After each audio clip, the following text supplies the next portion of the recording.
போக்குவரத்து அதிகம் உள்ள சாலையில் திடீரென மின்கம்பம் விழுந்து விபத்து ஏற்பட்டிருக்கிறது. உடனடியாக அந்த மின்கம்பத்தை அதிகாரிகள் அகற்றியிருக்கிறார்கள்.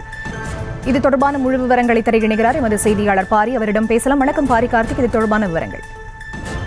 சரிதா, கடலூர் புதுவை சாலையில பாத்தீங்கன்னா, குறிப்பா பாரதி சாலையில் பள்ளிகள் அதிகம் நிறைந்த பகுதியில பாத்தீங்கன்னா மாநகராட்சி சார்பில் சென்டர் மீடியா அமைக்கப்பட்டு அதுல மின் விளக்கு கம்பங்கள் அமைக்கப்பட்டிருக்கும். இந்நிலையில பாத்தீங்கன்னா மாலை சரியாக ஒரு 5 மணி அளவுல திடீரென காற்று ஏற்பட்டு அந்த மின் விளக்கு கம்பங்கள் சாய்ந்ததுனால பாத்தீங்கன்னா போக்குவரத்து பாதிப்பு ஏற்பட்டிருக்கு. அதிர்ஷ்டவசமா பாத்தீங்கன்னா பள்ளி விடுவதற்கு விட்ட பிற்பாடு அந்த மின் விளக்கு கம்பங்கள் சாய்ந்ததுனால அதிர்ஷ்டவசமா எந்த விதமான அசம்பாவிதமும் விபத்தோ ஏற்படுறதுக்கான வாய்ப்பு உருவாகல.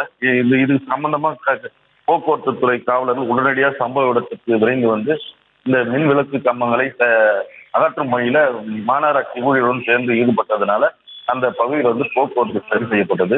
அந்த தற்சமயம் அந்த போக்குவரத்தானது மாற்றுப்பாதையில இயக்கப்பட்டதுனால அந்த போக்குவரத்து நெரிசல் சற்று படிப்படியாக குறைஞ்சு இந்த மின்விளக்கு கம்பங்களை சாலையோரம் ஓரமா எடுத்து வச்சதுனால முழுவதுமாக சரி செய்யப்பட்டு புதுவை கடலூர் போக்குவரத்து இப்போ இயல்பு வாழ்க்கைக்கு திரும்பி இருக்கு. சரிதான். செய்திகளை உடனுக்குடனும் துல்லியமாகவும் தெரிந்து கொள்ள சப்ஸ்கிரைப் பண்ணுங்க.